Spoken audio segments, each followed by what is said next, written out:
Well, welcome out to episode 10 of Utah in the Weeds. We're recording on location here. Unfortunately, we're not going to give the location, though. What should we tell people, though? Basically, we are at a grow operation, probably the best grow operation in the state. Okay. At an undisclosed location in the valley. Yeah. And it's our temporary spot. Right. As we're building out, finalizing, and I'll show you some pictures here when we're done of our permanent facility. First phase of our permanent facility is about built out. We just got all of our Cerna HVAC equipment, for climate control. As we were discussing earlier, climate control is essential and key. So yeah, we're really excited. We've got a cool facility right here. We're doing some really fun stuff. We're using this as a research and development opportunity. We're using a lot of new technology here. We're using some new mediums, some new phenotypes, new processes to utilize this technology. So it gives us a really good opportunity to dial in, our processes. So when we move into our permanent facility, we really hit the road running. Well, that's going to be pretty sweet. We didn't even introduce. Yeah, I was going to say. That's right. That's okay. So Shawn Hammond. Now, let me take a minute. Now, Shawn and I have known each other for quite a while.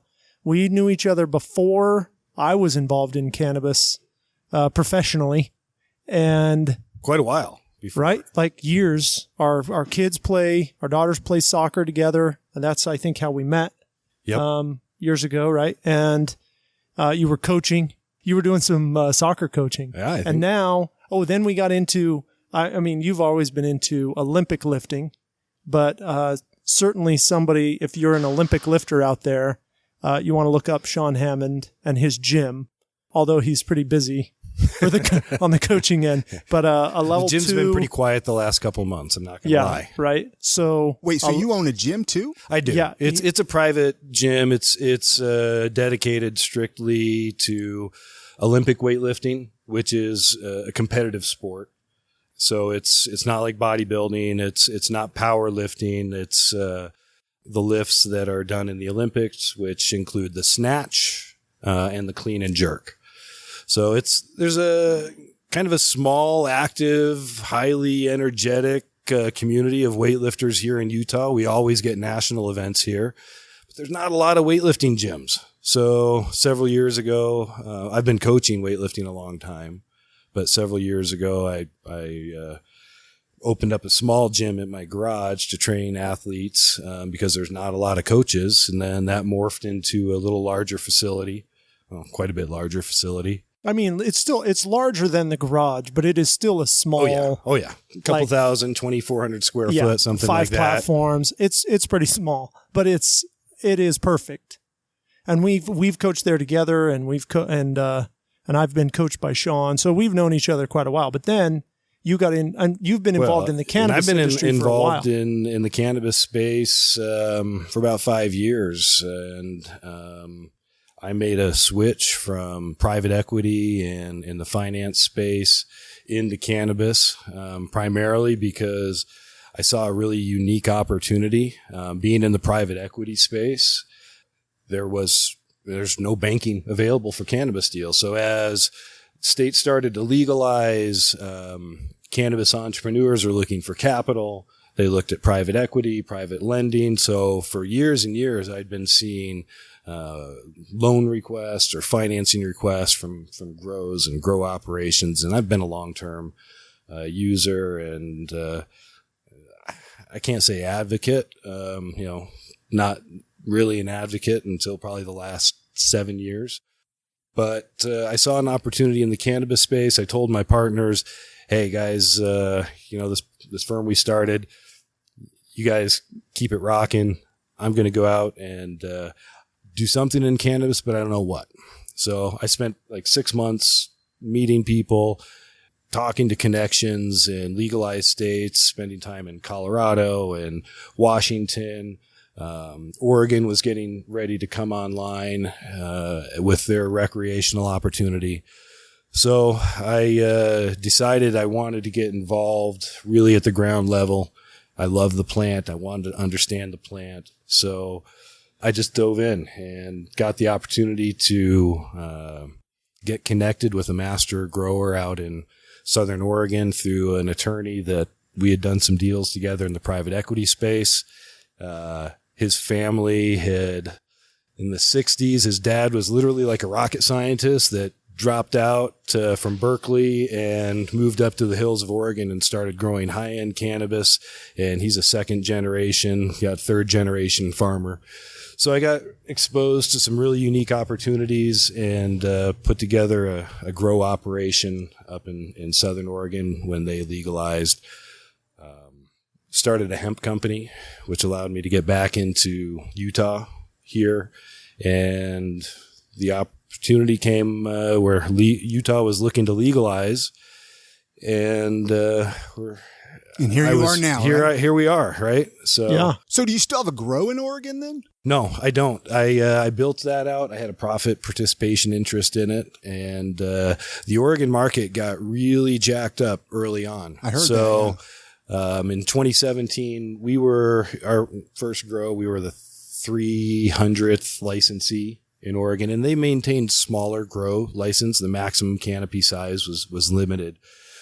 So we were about the 300th licensed to grow, and I had some money down on another property on a farm where we were kind of utilizing what we learned in the first one to build out a second tier operation.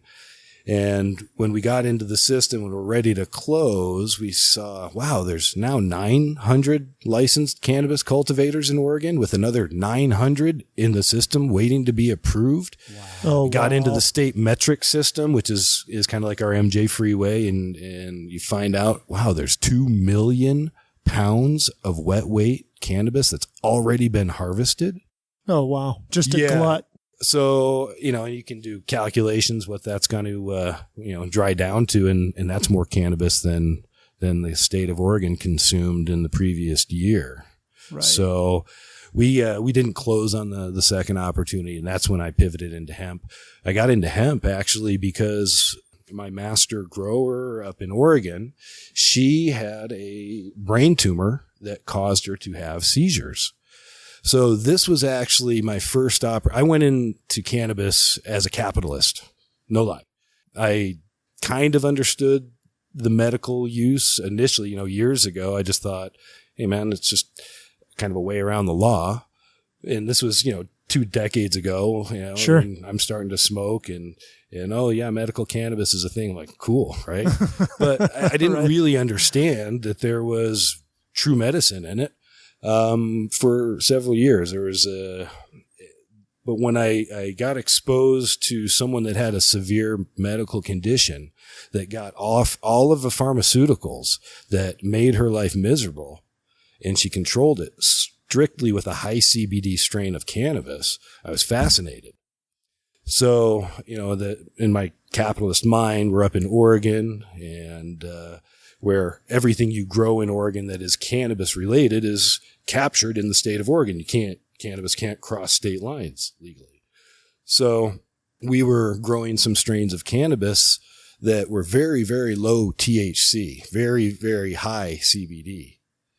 And when we understood we could do the same thing with hemp, now I'm like, okay, well, now the country is my opportunity. So this is back in 2017. Nobody had heard of CBD. A few people had, CNN had done their documentary on Charlotte, but that was how we pivoted into hemp and started producing CBD products and got exposure to other cannabinoids and really got exposed to the medical side of cannabis through hemp.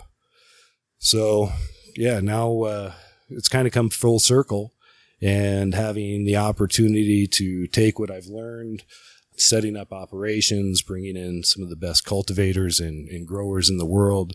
And literally we're focusing on trying to bring the best medical cannabis flower and concentrates and products available anywhere.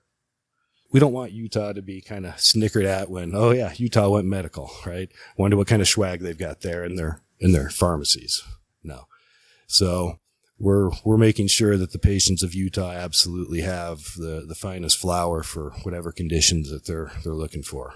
So when you started growing here and you were talking about this earlier, you were talking about the state had a mandate that you deliver product on March 1st. And so it sounded like it was kind of almost a scramble to. Well, it was for every cultivator. So in the application process, the state more or less required, hey, what's your temporary grow plan and what's your long term? So they understood, and I'll give the state props. They really did a very aggressive rollout on their timeline. I've seen states just, the citizens vote they want medical, and then the legislatures just dig in their heels and do everything they can to delay the rollout. Utah was exactly the opposite. Not saying that there weren't problems or, little things, glitches, and, everything's not smooth, but I'll tell you what they did is they really pushed an aggressive timeline, almost overly, because it's very, very challenging to set up a grow operation. So what we did is we set up a temporary operation so we could start refining our SOPs and also have some quality product available for patients on the state mandated March 1st deadline. And we did. So, but it's a challenge, growing here. You've seen our grow. We've got some beautiful flowers, some beautiful plants, but we're manually handling the environment. It's not all automated. The facility that we're building out now is state of the art, world class, nothing better anywhere. And that's what I really appreciate about the crew at Zion. They brought on the best scientists. I know you guys already had Blake Smith. Oh, yeah, Blake Smith. Just really smart guy when it comes to the cannabinoids and extraction and trying to turn it into medicine. Exactly. Right? 100%. And, as good as Blake is in the lab, I feel, he's complementary to what we're doing here in the grow, where we're trying to grow some of the best exotics, the most beneficial plants, giving them the best environment to create, that user experience that gives patients the relief that they're looking for. So we spent, well over $150,000 just here on our little temporary grow. And we're spending millions, literally, on our more permanent phase 1. So, and we're already planning out phase 2 and some other options. Users, I think we're a little underestimated. Patient numbers. As far as how many people are going to get a card, do you think? Yes, and that's fantastic because my biggest concern, and this is something that I'm going to take a little credit. You can take a little credit for what you're about to say. Go right ahead. I've been bugging Tim's ears for a couple years, and especially since this was voted that there was going to be a big glitch in the supply chain effectively. And that's going to be patients because there are doctors that are unwilling to write patient recommendations because they don't understand cannabis. So I've been pushing Tim, and that's a really broad generalized statement, but in general, if you ask a doctor what he learned about the endocannabinoid system in medical school, he's going to say all of nothing. Yeah. Okay. Right. I mean, we learned in school that it was a class 1, federally regulated Schedule 1 drug, equal to heroin. Yeah. Don't use it. We treat the side effects, the anxiety, paranoia. We got schooled on that. Oh yeah. But as far as using it for medicine, even though, I went to school well within the decades that California had been already utilizing cannabis as medicine, it still wasn't taught. And the endocannabinoid system isn't even taught. When I approached the University of Utah and Rocky Mountain PA programs, they both have nothing. They had nothing until I'm developing their curriculum. Yep. For the whole endocannabinoid system. And these are receptors that we've known have been around since the 80s. 80s. Yeah. So I've been pushing Tim to really take a deep interest in cannabis. And I think I remember a couple of years ago maybe sending you a TED Talk from a medical doctor. Oh, yeah. I remember the TED Talk. It was he spoke about, I can't remember his name, but he talked about patient control.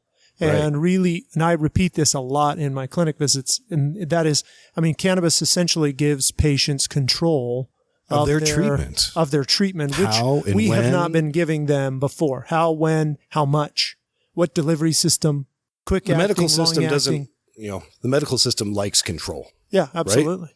Well, there's no doctors are highly intelligent people. They've gone to school. They want to tell you what's to do because they know what's wrong. Yeah. They've been taught that. So control is in the doctor's arms, and in the cannabis world, it's a lot different. And the TED Talk I'm referring to is a doctor whose mind was changed by a little old lady. I can't even remember the condition that she had, but the gist of it, she went into her doctor and said, "Hey, what do you think about medical cannabis for my condition?" And he said what 99% of doctors at the time probably said, "Well, there's no evidence to support that." And she reached into her little bag and pulled out a big stack of documents and laid them on his desk, said, "Maybe you should research some of this before you make those kind of claims, and then let's talk." And he said, "I did." And it really was the tipping point for a change in how he viewed cannabis and, giving patients back some control for their conditions and options. So that was something I sent a while back to Tim, and I'd been encouraging him, hey, the state of Utah needs doctors that understand what this medicine does, how it can help. So I've been encouraging him for quite a while to jump in and start a clinic. And now look at him. There we go. And now I won't take all the credit. He's got a cannabis podcast. But I've been pushing. Take as much credit as you want. No, I'm glad you did, it's man. Really, it's just made a big difference in a lot of people's lives so far. And we know. We know a lot of the same patients, right? And we know that there's going to be a lot of patients who still are yet to find that benefit. But every week, man, I talk to people who've never done this before, and they call me the day after, 3 days later, and they're like, "Wow, I've never slept so good. I've never had Isn't that the most common thing? The sleep is like sleep I've never slept so good and waking up so refreshed, right? Yeah, so kind of our backgrounds definitely cross, and although we certainly haven't been to the gym in a long time, many pretty months. Rough, my guy. Just kidding. Yeah, just kidding. One day we'll get back there, but maybe we just need to lift more plants. I got to tell you, I'll put you back in the tent, and you'll be doing some yoga, stretching in under those plants, de-leafing, trying to. Yeah, that's a work. Watching the plants, Bikram's in there, like your the guys you have in there, it is a really it's much more meticulous work than I imagine. You could call it farming, right? But it is not. This is a scientific process. You've got a guy over here that is trimming the leaves off of the flowers. Hand trimming. Yeah, hand trimming every bud. And he can get through maybe a pound a day because we're very meticulous on how we trim. It's pretty impressive. The two guys you've got in the tents that are de-leafing the flowers and just the smell and fragrance. Don't you think, Chris? Oh yeah. It's pretty cool back in there. Without giving too much away, I'm curious. We can talk about it. In fact, you can see my facility online. Okay, so people can see it. Yeah, I've got an Instagram account. Don't judge me. It's new. I'm old, and this whole social media thing's all new to me. I never even had a MySpace account. Right? No, nice MySpace. I love MySpace. Facebook. I'm like a ghost online. Right. What's your Instagram? Until about 6 weeks ago, I started. No, it's pretty sweet. I've been watching your Instagram. What's the handle? At Zion Farmer. At Zion Farmer. Farmer. Yes, Farmer. Good. I like that. I like the play. Cannabis and Zion, of course. There's some pretty good names, but I think you guys do have a good name for Utah, right? Well, the location is really cool. We're in that, Zion region and the national parks. And that was really kind of Zub's idea when he picked the name. Regionally, it's very unique here. Sure. Also, if you like a little reggae, you got the Road to Zion, you got a little Damian Marley. Was it tough to find a place like this? Yeah. In Utah? Yeah. Well, there's lots of challenges because within the law, you have to be within certain zoning. Yeah. You have to be a certain distance from schools and from residential. You have to have landlords that are cool enough to work with you and progressive enough to see a real opportunity to do something long term because we're spending, millions of dollars of equipment right behind me, you see there, and spending lots of money to build out just this facility, which will be our permanent extraction and processing facility. Yes, this is definitely a process. And up front, we've got the laboratory there. You guys walked through where you checked in, and we've got our scientists up there. And then back behind, that crate that we now have electricity for as of yesterday. Thank you, Murray Power. We can get our VTA distillation machines set up. There's a couple $1,000,000 right there. Yeah. I showed you our extractor. So it's a process. We're looking to really create some cool stuff here. Very cool. No, it blew me away when I came in here. I mean, I've been to grows before, like in California, but not one in Utah. So I didn't know what to expect. Well, wait till you get down to our permanent facility. We'll try to blow your mind. Do you have like an estimate on what you're thinking? So we just got like 19 crates or pallets of HVAC equipment this week. Few $100,000 in HVAC equipment, and we're waiting for some other components. We're about, call it 6 to 8 weeks from our longest lead timeline, lead item on our timeline. Mm-hmm. But we should be operational maybe 2 weeks after that. Yeah, and then about 12 weeks after that, 3 months would be the time maybe. So really by Christmas. No, before that. So what we're going to do is we're going to try to manage a continuous harvest. Oh, I see. Okay. So we'll take the plants that we're vegging out here, and as soon as it's ready, the facility is ready, we'll move those straight into the flower rooms there. And it'll be about 9 weeks of flowering time. And then speaking of flowering time, do you want to talk about what you have growing here as far as strains, or do you want to talk about, you had some strain in the dispensary at some point, right? That sold out? Like I said before, we're doing a lot of R&D and defining our genetic library. And when you do that, not everything's a keeper, right? I got it. So for instance, if you pop seeds, even though those seeds are from the same mother plant, you're going to have a lot of genetic variation among those seeds. All right. Just like if you and your wife have 1,000 children. Sure. You're going to have a lot of genetic variation. Oh, man. Right. So what we're looking for is you'd have to sort through those kids to find a good one. I'm looking for those Olympians, those that show that potential, that have the characteristics of the mother plant, the father plant, that terpene profile, which is the smell, which really has a major effect on how the cannabis affects the body. It's the terpenes really are probably the primary director in your overall experience. You've talked to Blake. We won't go into too much science. The terpenes and the minor cannabinoids, they make not the even whole, really. So here's the thing. So in cannabis, and if you run our test, you're going to have 20-ish something plus % of THC, maybe a very little amount of CBD. Okay. But most of the minor cannabinoids have already been bred out of this generation of cannabis. So you've got primarily THC. So why does cannabis feel so different across the spectrum if really the only, quote, psychoactive compound is THC?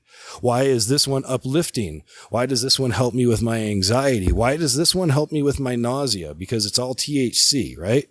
Well, the main variation is the terpenes and that interaction with your body, with the cannabinoids. That's, at least my current understanding. This is good to talk about because this explains why we grow what we grow here and why we choose profile. You got it. Now, are we growing back in? Do you see the industry as a whole growing minor cannabinoids back into the plant? So it depends on which way the industry grows. So commercialization is going to bring inferior product, meaning when your big tobaccos or your Monsantos and those people get a hold and start driving the industry, which we know it's coming, right?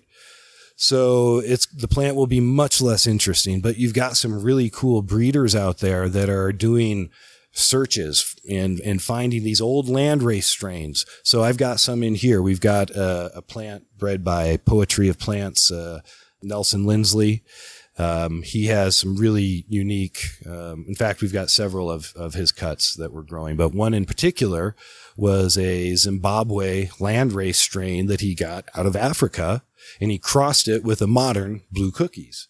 So plants like that are more likely to have interesting cannabinoids. I know, actually, I don't want to reveal any work product that I shouldn't with Nelson, but he has bred up some very, very interesting high, like 15% plus of quote minor cannabinoids that aren't found anywhere else. And, you know, implications for those minors isolated are like 60,000, 100,000 a kilo. So there's some really cool stuff going on with some really quality breeders. And then you've got commercialization on the other side. Okay. I mean, this brings it to makes more sense to me as far as what's been bred out of the plant over the time. Essentially the commercialization of the recreational weed. Right. So if you smoke an AC/DC strain, right, it's not going to get you very high because it's got a highly balanced cannabinoid content of THC and CBD. Very, very balanced. Okay. It's not going to get you that high. So, you know, in the 80s and 90s, no one knows about CBDs, even in the early 2000s. What the cares what CBD? I don't know. All I know is it doesn't get you high. So right. I don't want that. Screw that strain. Let's breed the ones that get you high. And that's kind of how that came about. So we really have so much to thank for the black market and cannabis culture for what we have. But a lot of it has also been driven towards that segment of the culture that's, you know, really looking for that high THC. The science is all new. What did we know about minor cannabinoids 5 years ago? Yeah, I mean, I'd never even heard of it. Right. So, you know, we can't lay some blame.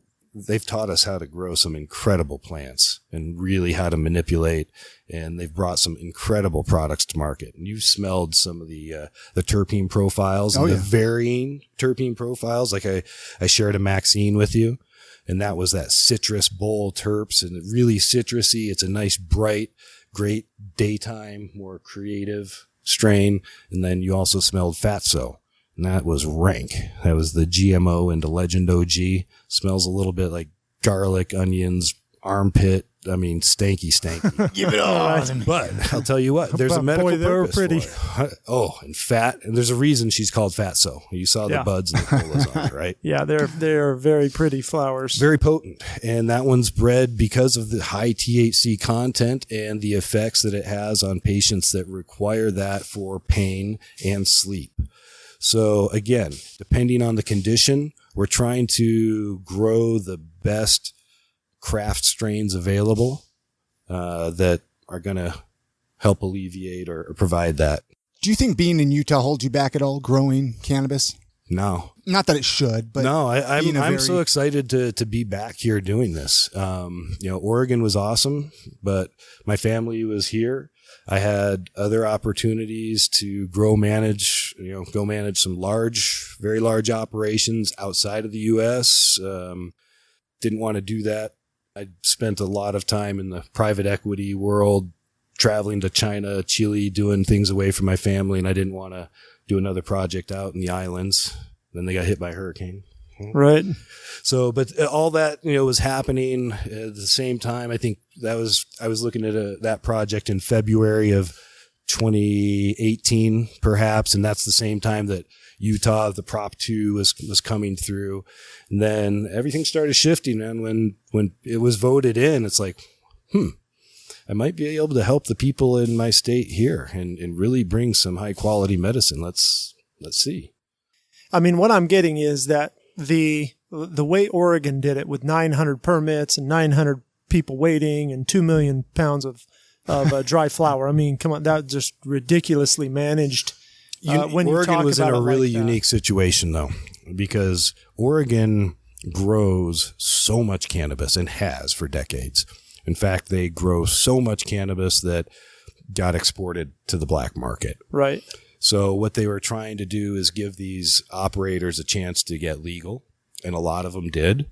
But I don't know if they realize just how much of the rest of the country, that market supported. So now all of the cannabis that was being grown to go help patients elsewhere, right, was now contained in a state recorded seed to sale tracking system and couldn't go anywhere because, and that was just a small fraction of the growers. So Oregon was really unique. They're trying to get people legal. A lot of times when these programs come online, it's hard to see all the ramifications that are going to happen that down you're the line. making in the beginning. Do you see that there's anything now with the Utah legislation or the Utah law that you can see needs to be changed because it's a real hindrance, or do you think we're on the right path for the next? I think we're, I can't criticize too much. I really think that we're on the right path. I know there's a frustration with patients because, hey, we're legal. Dispensaries are starting to open. Why is there no product? Well, the timeline that the state set was very, very aggressive. Often it can take years to build out and get a facility up, running, and optimized. Oftentimes in a facility, you don't even have a crop that makes it through harvest for several months. I mean, we were fortunate. We've harvested everything. So, but it's very uncommon to build a facility and get plants in there and actually be successful right out of the bat. Every environment's different. Permitting takes time. So the patients of Utah are wanting more product, which is fantastic. That was my biggest concern, that we wouldn't have the patient count, that all of these operators would be spending millions of dollars and doctors would be unwilling to write recommendations. That hasn't been the case. No, I don't Thank think God. that's been the case. However, I do think, I was looking at the report the Department of Health came out with the other day, and they have 3,900 patients that have got active cards. And then they have a little bit more in-depth reporting where they can show the sales from the cards, and then they can show the sales from just the letters. Right. And I think the demand is certainly outpacing the supply at this point because there's only the 3 dispensaries. And I mean, right. And cultivators. There's only 8 of us cultivators, and it. But at the same time, it's just not enough. There hasn't been enough time to get the cultivators all up and running at full force and all of the dispensaries open and running. So in my opinion, I know that there's still some growing pains with patients, but it seems to be growing at the same rate, so to speak, right? The supply is growing at about the same rate. It is growing. We're going to have 10 times the amount coming to market on our next batch out than what we had our first batch. So I think everyone is getting online and getting ramped up. And I know that nobody's producing their best flower yet because, it takes some time. Sure. When do you, how often do you release like flower to the dispensaries? As often as the state gets us back the test results. There's a little jab. How long does that take for test results usually? It's supposed to take a couple of weeks. They go and smoke it. It's like, I mean, no. Well, I mean, not. Gosh, the Department of Health is. They're a bunch of straight shooters we've interviewed. You know, man. You know. We had Rich on, and he even said he didn't even use it. Yeah. This is all new to everyone, and their analytics laboratory is coming online just the same as everyone else. So, their testing is taking a little bit longer. So what we're doing here is we're looking to harvest a room about every 3 weeks, and because the number of rooms that we've got. And then after we harvest, it takes we dry it for about 10 days to 2 weeks. We do a slow dry, so we harvest the whole plant to, it's really dry here in Utah, so we try to slow down how quickly it dries to maintain that right moisture content. So when the moisture content is down to about 10%, then the state will come pick it up for testing. Then it takes about 2 weeks. During that time, you see us back here. We're trimming. We got labels done, jars, and just waiting for test results. And then when test results get entered into our MJ freeway, then we can release them to dispensaries. And what exactly are they testing? Like the THC percent? Yeah, they're testing to protect patients. Sure. And yes, they do test for potency. First and foremost, they're looking at potency on 2 of the cannabinoids. We'd like for them to test more, and that'll come in the future. But they're testing your THC, both your THCA and your THC, and your CBD. So and CBDA. Those are the two cannabinoids. We thought they were going to be doing terpene testing because that's very beneficial, but mostly they're testing for pesticides, microbials, fungicides.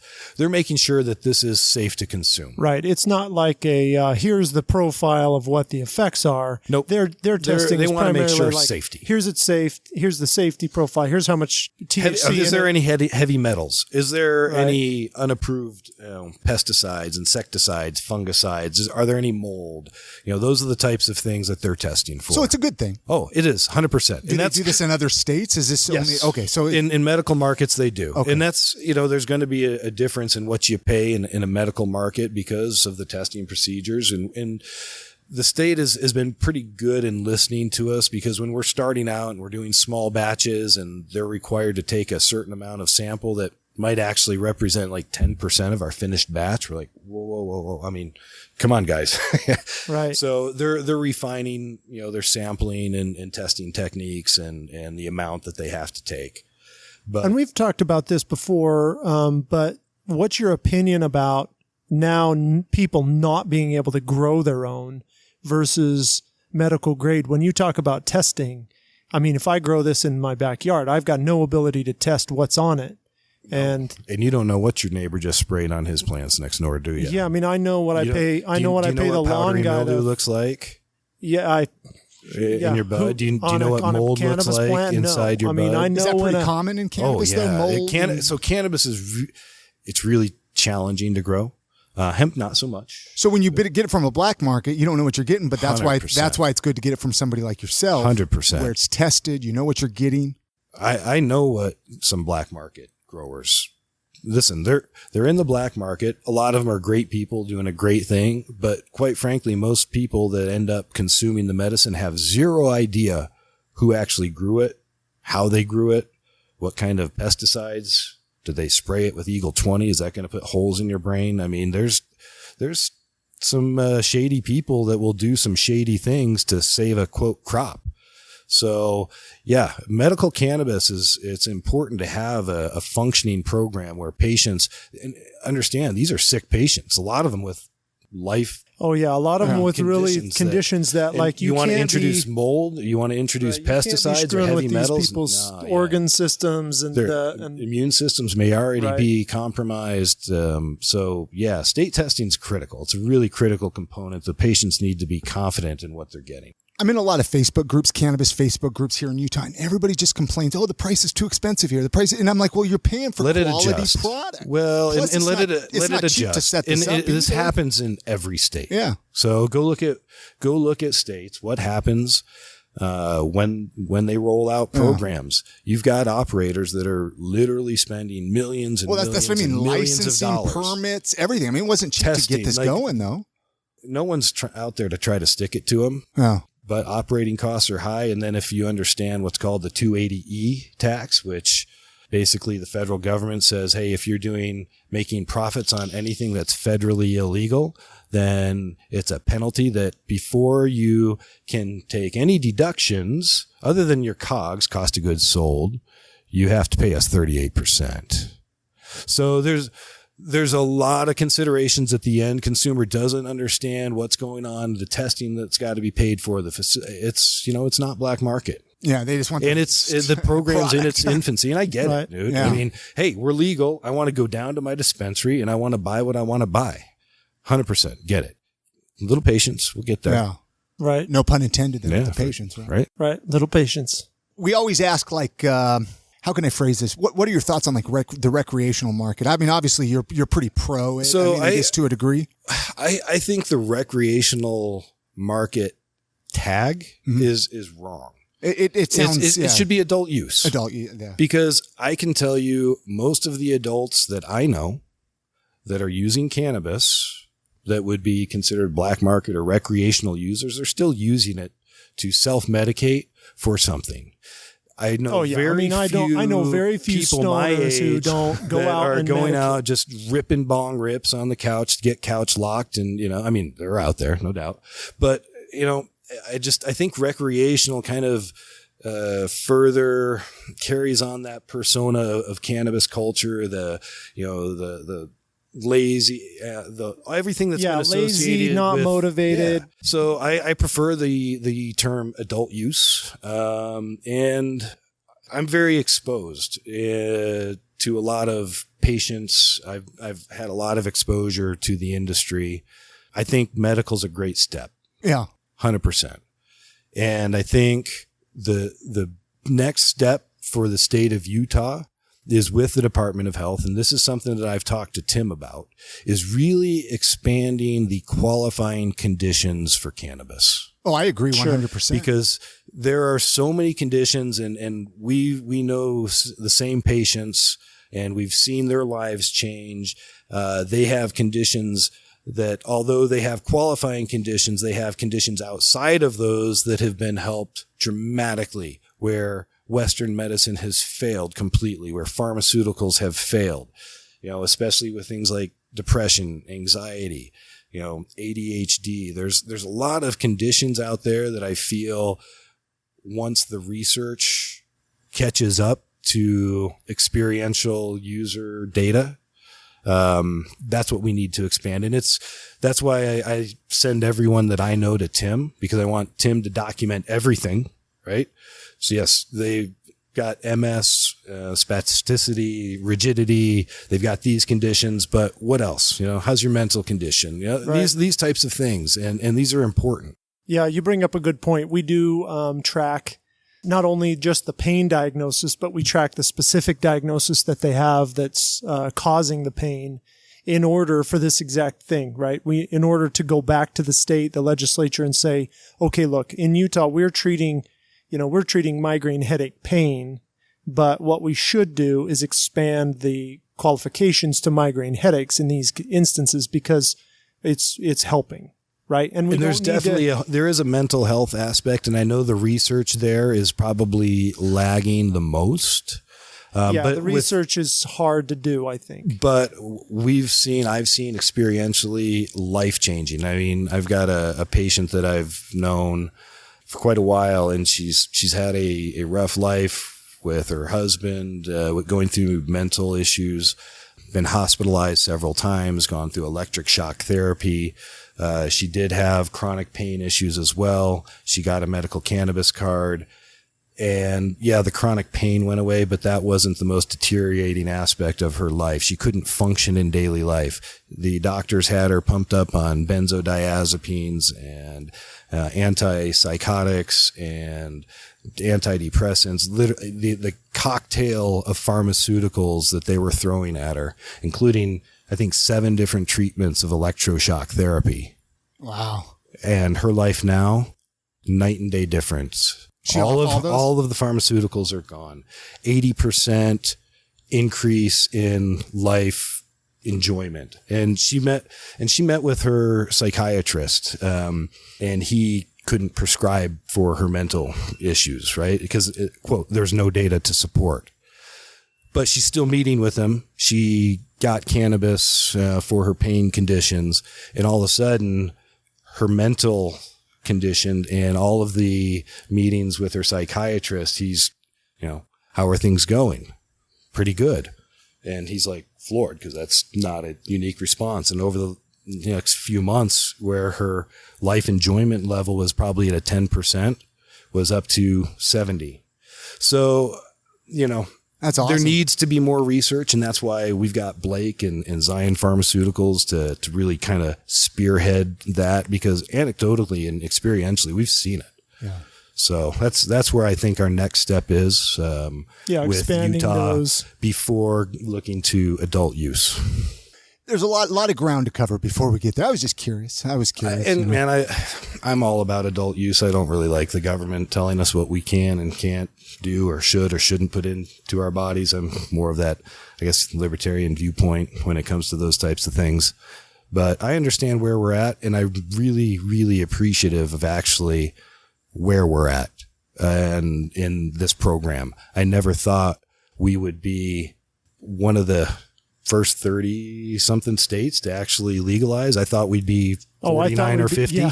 right? I mean, 49 or 50 or be forced to do it by the federal government. I think that was the other option. I mean, 5 years ago, had you talked to me about legalization in Utah, I'd have just kind of scoffed. No, man, sure. Where are we at? You're going to have to move away. Well, the fact that you can even get a medical card in Utah blows me away. Right. 5 years ago, I would have never. No. So, yeah, you bring up like everybody we've had on the show so far, Nareth and Rich Oborn and you and Desiree Hennessy. I mean, Blake, everybody who's involved in this has the same kind of response to that question. Like, where do you think we are now? Or what do you think needs to be changed? And usually the first response is always, well, I think we're doing a pretty good job.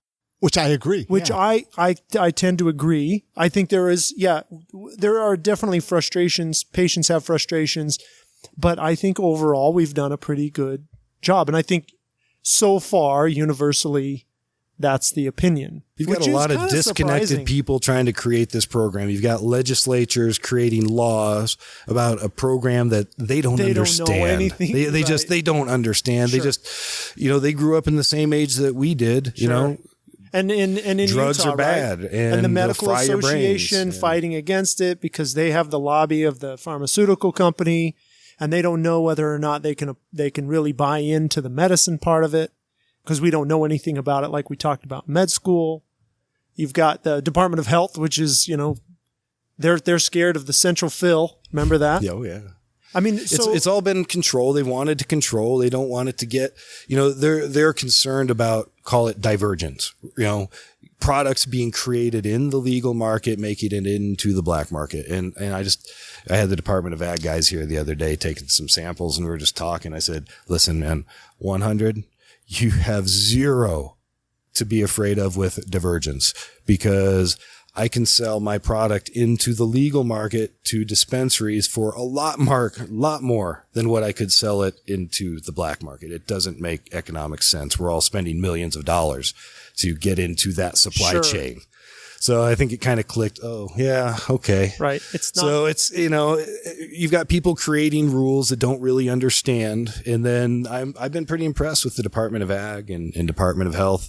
It's all new to them. They're trying to understand. They come by, we teach as they inspect, and it's been a good relationship. How often do they come by usually? Well, did you see the sign-in sheet up there? Well, it was like today. Today, yesterday, probably the just day whenever. Before. I mean, whenever. They're here all the time. We had on the page that you logged into, maybe 12 people on that particular page. That was just today? No, I don't know. It was a couple of days, but 8 of them were probably Department of Ag signatures. So, and they're looking for all kinds of stuff. Yeah, right? they come here to pick up product for testing.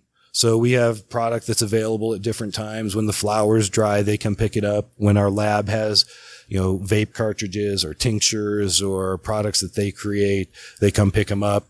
They did a bit of an inspection this week, where they came and just make sure we're following the law and that everything's clean and on point and, by the book. So where are the dispensaries, of course, that are open now, Perfect Earth and the Dragonfly Wellness that's open down on State Street. Your products have been in those, or in at least Dragonfly. Do you know of any other? All of them. Are your products going to be available everywhere or in certain dispensaries? It's interesting the way that licenses were awarded. You have some vertically integrated operators, and what that means is you have an operator that has both a cultivation license, a processing license, as well as a pharmacy license. So in their best interest, their best business sense, it's to sell products that they create in their own supply chain, right? Because it's the most profitable. It just so happens that the 3 dispensaries that are open are all the verticals. So they are, but our products are available. They had the same motivation that you did to put out your first product. I mean, they had the mandate to have flour on the first, and they had nowhere to sell it, right? So they almost had more incentive to get their pharmacies open. Oh yeah.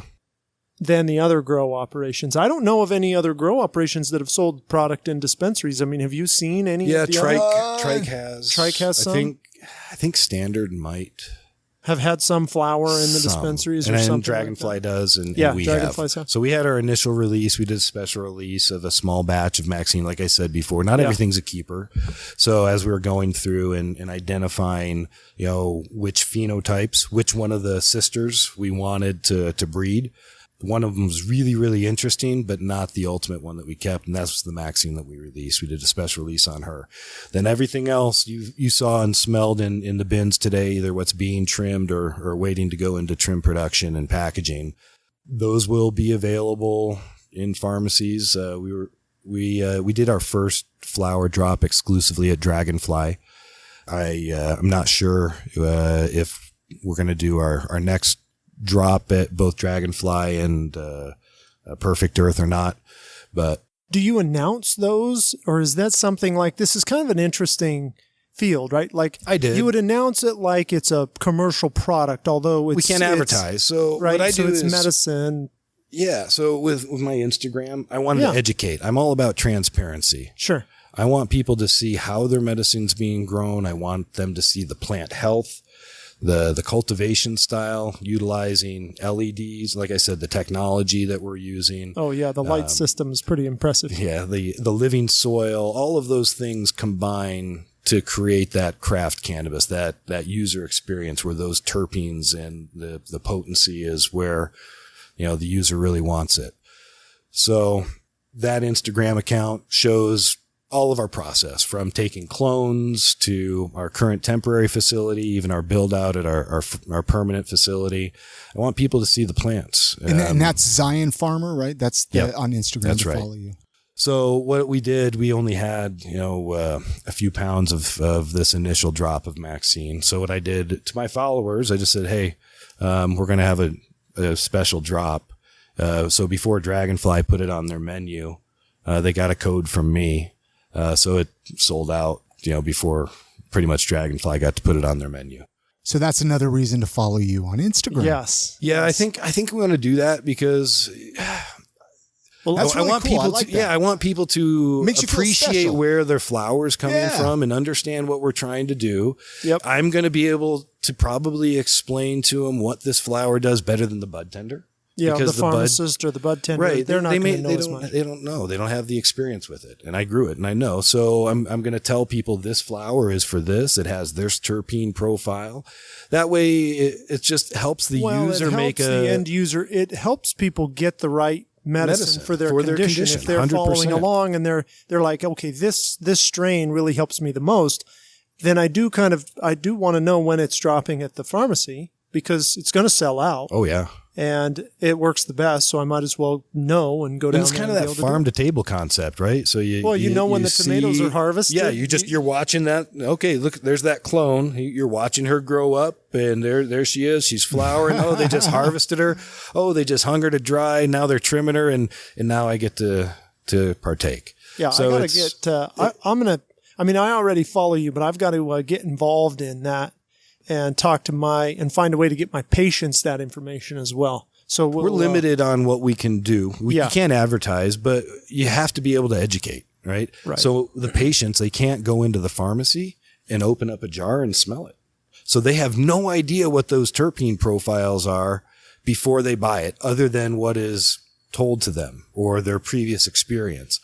So that's a bit of a challenge because that's really a reason how people pick out and determine which strain they want to smoke is a lot of times by that nose. Yeah. Like, oh, that's that kush. That's that strong funk that I need. Or, okay, there's more of those citrusy, earthy terps that's going to help my condition. Very cool. This is super cool. I could sit here and talk about this all day.